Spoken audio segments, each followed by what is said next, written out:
मध्य प्रदेश सरकार महिलाओं को आत्मनिर्भर बनाने के लिए नए नए प्रयास कर रही है, नए नए उपाय कर रही है। सरकार द्वारा कई योजनाएं चलाई जा रही हैं जो सीधे तौर पर महिलाओं से जुड़ी हैं और महिला वर्ग को आत्मनिर्भर बना रही हैं। हम आज चौपाल पर प्रबुद्ध जनों के साथ मौजूद हैं, उनसे बात करेंगे किस तरह की योजनाएं हैं जो महिलाओं को आत्मनिर्भरता की ओर ले जा रही हैं, उन्हें सशक्त बना रही हैं। मध्य प्रदेश सरकार में महिलाओं को फोकस करके सरकार कई योजनाएं चला रही है। लगातार विभिन्न आयामों पर सरकार महिलाओं को लेकर जा रही है। अब महिलाएं कृषि से लेकर विभिन्न औद्योगिक क्षेत्रों में भी आगे आई हैं। किस तरह से मध्य प्रदेश सरकार के ये प्रयास हैं और किस तरह से महिला वर्ग को इसका फायदा मिल रहा है? देखिए, पहले पूर्व की सरकारों में मैं जब स्कूल लाइफ थी मेरी, मैंने सुना था कि नारियों को पुरुषों के साथ कंधे से कंधा मिलाकर महिलाओं को चलना चाहिए। आज अगर उसको वास्तव में इस बात को चरितार्थ किया है तो हमारे डॉक्टर मोहन यादव की भाजपा सरकार ने किया है। उन्होंने ऐसे कई कार्य स्वावलंबन के महिलाओं के लिए शुरू किए कि वो अपनी आजीविका को बेहतर रूप से चला सकें और अपने परिवार का, अपने बच्चों का पढ़ाई लिखाई आदि कर्तव्यों का अच्छे से निर्वहन कर सकें। तो इस क्षेत्र में मैं कहना चाहूँगा कि उन्होंने ऐसी स्वावलंबन के लिए बहुत सारे उत्पादक समूहों का, कंपनियों का उन्होंने गठन करवाया, तो जिनमें महिलाएं स्वावलंबी बनी। कृषि क्षेत्र हो, कीटनाशक बनाना हो, पापड़ उद्योग हो, ऐसे बहुत सारे, ड्रोन चलाने का उद्योग की ड्रोन से आज जो है कीटनाशकों का खेतों में छिड़काव किया जाता है। तो ऐसे बहुत सारी योजनाएं हैं और कार्य हैं जिनका क्रियान्वयन ईमानदारी से डॉक्टर मोहन यादव की सरकार ने किया है और निश्चित तौर पर महिलाओं के स्वावलंबन के लिए उठाया गया एक बहुत सराहनीय कदम है। इससे हमारा समाज आगे बढ़ेगा, विकसित होगा और हम जिस तरह से हमने एक विकसित मध्य प्रदेश की कल्पना की है वो सपना आज साकार होने जा रहा है। प्रदेश के मुखिया डॉक्टर मोहन यादव प्रधानमंत्री नरेंद्र मोदी के आह्वान पर एक बगिया माँ के नाम बड़ा अभियान आगे बढ़ा रहे हैं। मध्य प्रदेश में उनके नेतृत्व में 31,000 महिलाओं के स्वसहायता समूह सीधे तौर पर इस अभियान से जुड़े हैं और इस अभियान के तहत न केवल प्रकृति का संरक्षण होगा बल्कि महिलाओं के स्वसहायता समूह आर्थिक रूप से भी मजबूत होंगे। सरकार इस योजना के तहत कई लाभ और आर्थिक लाभ भी महिलाओं को देने जा रही है। किस तरह की ये योजना है और इससे किस तरह से बदलाव आएगा? धन्यवाद भैया।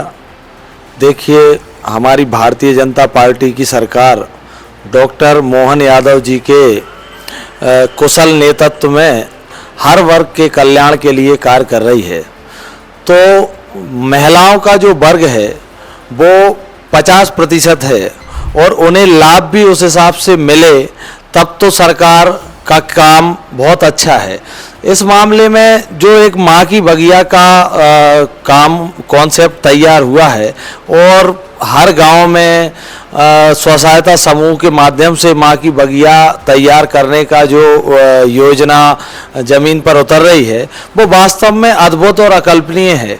एक तो स्वसहायता समूह को उसके माध्यम से रोजगार, आय के स्रोत, ये सारी चीज़ें बढ़ाने का काम इसके माध्यम से होगा। मध्य प्रदेश में महिलाएं आत्मनिर्भर बने, महिलाओं की भूमिका मजबूत हो और वे पुरुषों के समान आगे बढ़ें, सरकार का संकल्प है। डॉक्टर मोहन यादव सरकार की योजनाएं भी इस बात को साबित करती हैं। बड़ी स्कीम ड्रोन दीदी कैफ़े के माध्यम से भी इसको समझा जा सकता है। किस तरह की ये योजनाएं हैं, किस तरह नमो ड्रोन दीदी कैफ़े और जो इस तरह की जो योजना सरकार चला रही है वो किस तरह की हैं और उससे सीधे तौर पर महिलाओं को क्या लाभ हो रहा है? मध्य प्रदेश सरकार ड्रोन दीदी और आजीविका मिशन, मध्य प्रदेश जन अभियान परिषद के माध्यम से ऐसे कई प्रकल्प चलाने जा रही है। आजीविका मिशन के माध्यम से हमारे क्षेत्र में ही कोरजा गांव है, छोटा सा गांव है, वहाँ 60 से 70 महिलाएं रोजगार प्राप्त कर रही हैं। ऐसे एक पीपरखेड़ी गांव है, वहाँ भी 60-70 महिलाओं का एक स्वसहायता समूह है। महाविद्यालय एवं स्कूलों की यूनिफॉर्म तैयार करना और उसको कई ऐसे जूट उद्योग, ये सारी चीज़ें महिला सशक्तिकरण के क्षेत्र में काम करने वाले प्रकल्प तैयार करके दे रही हैं। टोल टैक्स अभी कुछ टोल टैक्स पे ऐसे योजना है मध्य प्रदेश सरकार की कि वो टोल टैक्स सिर्फ महिलाएं चलाएंगी, तो इनसे निश्चित ही महिलाओं के लिए सशक्तिकरण में लाभ हमें प्राप्त होगा। प्रदेश सरकार की दीदी कैफ़े जो स्कीम है उसका शुभारंभ सीएम हाउस से हुआ था और मुख्यमंत्री निवास पर जो स्थापित है दीदी कैफ़े, उसकी आय 1.25 करोड़ से ऊपर पहुंच गई है। आजीविका एक्सप्रेस भी महिलाओं के लिए चल रही एक बड़ी स्कीम है और ऐसी तमाम योजनाएं हैं जो सीधे तौर पर महिलाओं से जुड़ी हुई हैं, महिलाओं की समृद्धि और सशक्तिकरण के लिए काम कर रही हैं। क्या मानते हैं मध्य प्रदेश सरकार के ये जो प्रयास हैं वो साकार होंगे और महिला वर्ग मजबूत होगा? जी, ये जो सरकार है ये महिलाओं की सशक्तिकरण के लिए बहुत प्रयास कर रही है, जिससे महिलाएं कुछ समय बाद अपने पैरों पर खड़ी हो सकती हैं। जो दूर दराज ग्रामीण क्षेत्रों में रहती थी तो वो भी शहरी महिलाओं के साथ काम कर सकती हैं और पुरुषों के साथ भी, जैसे कहीं अपन ने ऐसे देखा था कि कोई क्षेत्र ऐसे थे जहाँ पे सिर्फ पुरुष ही होते थे, वहाँ पे महिलाओं की भागीदारी भी बढ़ेगी, तो इससे महिलाओं का सशक्तिकरण होगा। महिला वर्ग की मजबूती के लिए और उन्हें पुरुषों के समान आत्मनिर्भर बनाने के लिए सरकार के जो प्रयास हैं कितने बेहतर हैं? निश्चित रूप से मोहन यादव जी सरकार महिलाओं के उत्थान के लिए जो प्रयास कर रही है वो मैदानी 100% सफल है। जैसे लखपति दीदी योजना, इस योजना में लगभग 1 लाख महिलाओं को सम्मानित किया गया है और महिला उद्यमियों को 275 करोड़ के पैकेज दिए गए हैं। कपड़ा व्यापार करने के लिए 5,000 रुपये का प्रोत्साहन दिया गया है।